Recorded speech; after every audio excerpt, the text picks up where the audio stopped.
and welcome to your weekly tutorials. Today we are going to be talking through the lunge series. More specifically, we're going to be talking through the mechanics of the crouching warrior lunge that you find.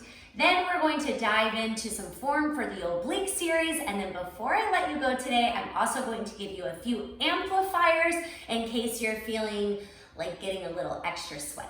Sound good? Let's get started. So your lunge series this week is designed to be very buoyant, right? In flow mode, I cue you into this idea that all of your motions are going up to down, up to down, up to down, and up to down, right? And in order to make this series feel really buoyant and light, there's a little trick that you have to do with your back foot. So right now, my right leg is forward, my left leg is back behind me, and we're going to be talking about the left foot, particularly the toe, and how you create your movement by pointing the toe off the ground to lift your body up and to float over, to lift up and to float over. So I'm going to give you a close-up of this back foot so you understand a little bit better what I'm talking about here. What I want to practice this week is a flicking of the back toe. So we're going to be paying close attention to this left foot. When we do the lunge, what we technically want to happen is we first want to start by pointing our left toe.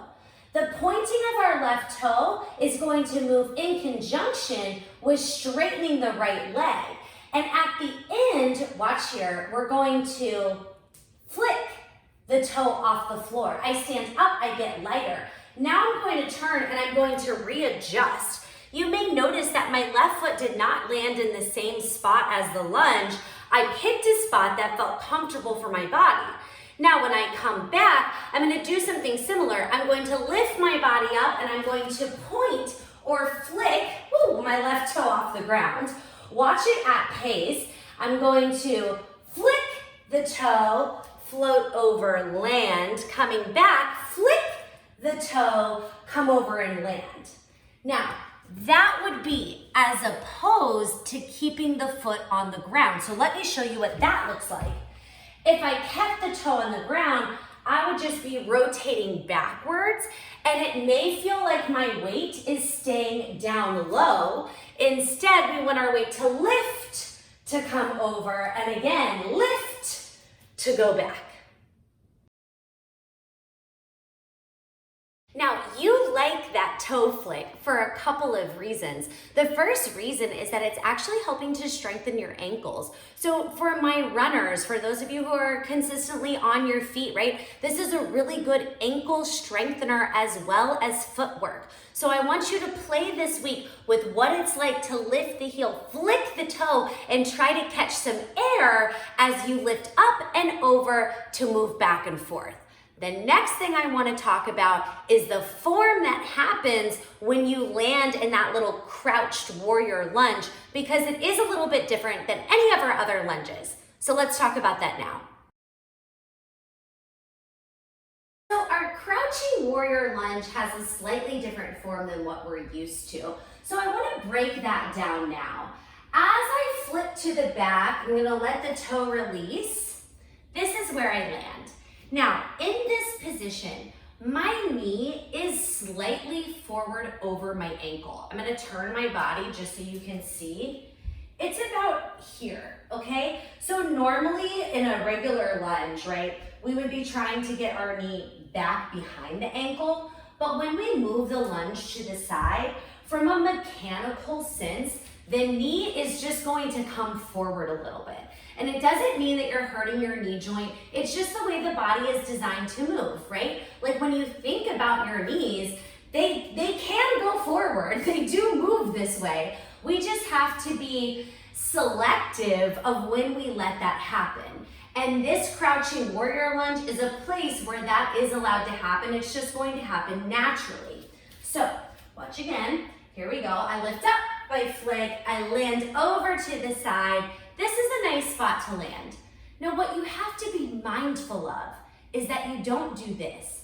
You don't let this hip shoot out to the side, which would then cause this knee to drive way forward, and it would cause your chest to collapse.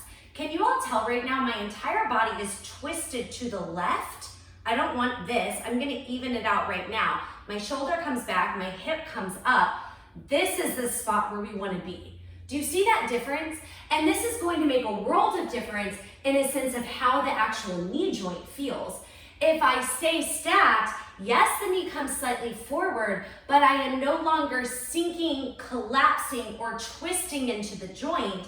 Now I am using my muscle to catch the body weight.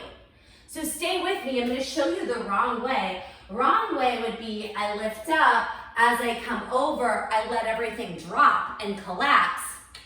No, no, no. Instead, I want to lift, keep the belly pulled in, this is core, and I want to land nice and even.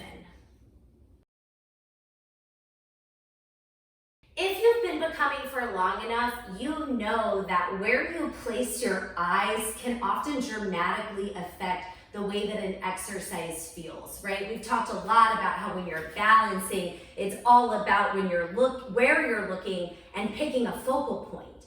So in this series, I would suggest, simply because of the tempo and the timing, I would suggest picking something to look at straight in front of you, keeping your eyes on that. It will help you stay centered. And then when you come to the side, try keeping your eyes facing forward, because if you take your eyes this way, it may force that collapse a little bit more.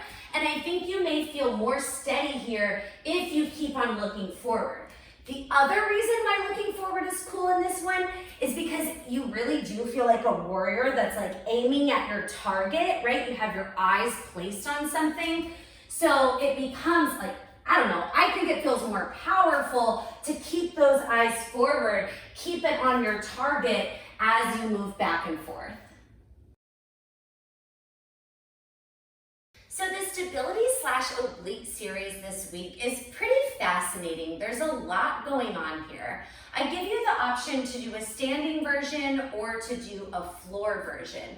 Now, typically we think of the standing versions of exercises being a little easier. Please note my air quotes. There's no such thing as easier. It's just like different on the body. It's more gentle. But we often think that the standing is easier and the floor is harder. And this one sort of flips that upside down.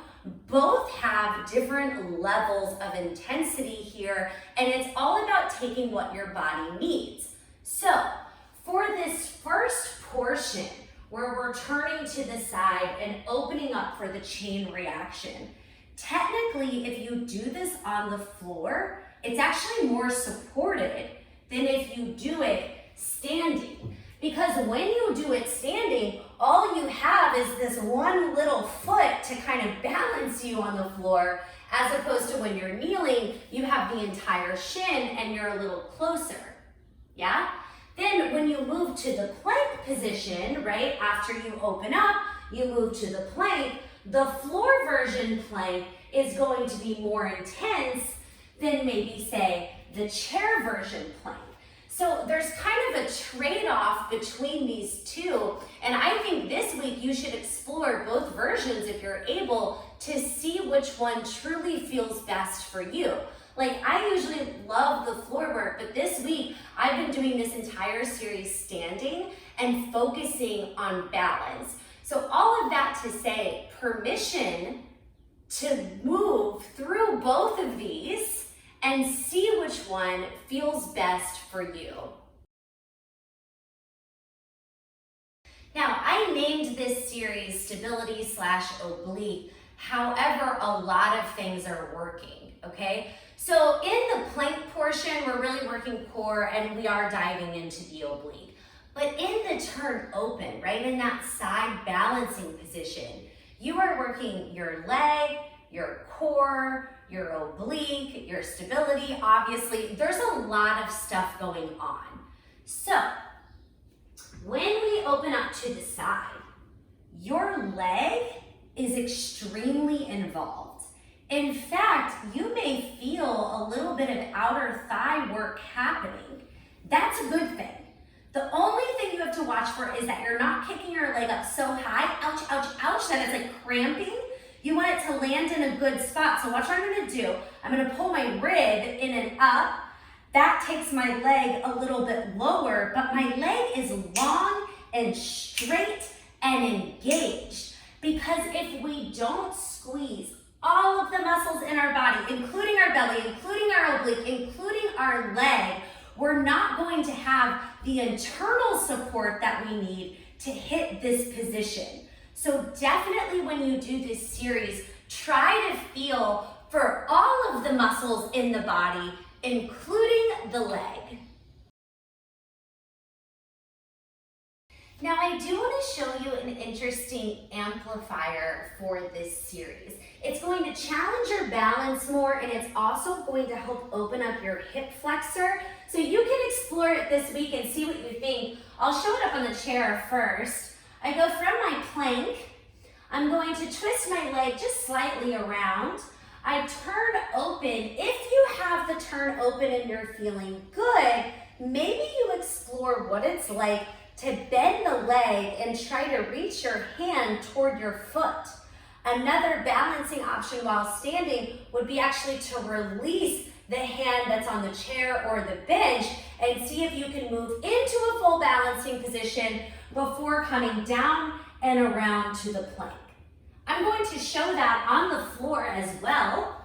So again, I'm set up in my plank, my knee twists down and around. I get my weight off of my wrist, everything squeezes as I lift. Option to see if you can grab back behind. Maybe you touch the foot, maybe you don't. Maybe you don't do any of this, right? And then coming back to that plank, popping up for the oblique, and moving back and forth. The next amplifier I'm going to show you is so dirty, it's so mean, but it's really great. Before I show it to you, I want to express the fact that this is an impact move. So if you've been instructed by a doctor to do low to no impact exercises, this one is not for you. But for those of you who want a little extra punch, here's something you could do. So you start off with your twists. You go 1 and 2 and 3, stand, 4, down. You could do jump squats in this portion instead of just regular squats. When I was doing it, I tried doing like every other one, taking the jump. So it's still okay to be here. But if you're feeling that power, you can start to see if you can jump off the floor. Now, listen up. This is where it's all going to connect. If you are taking that little jump, the jump is pointing your toes off of the floor to jump. Watch my feet. I lift up, I point, I flick my toes away from the floor, and that helps give me some of that same buoyancy that we were talking about in the lunge series.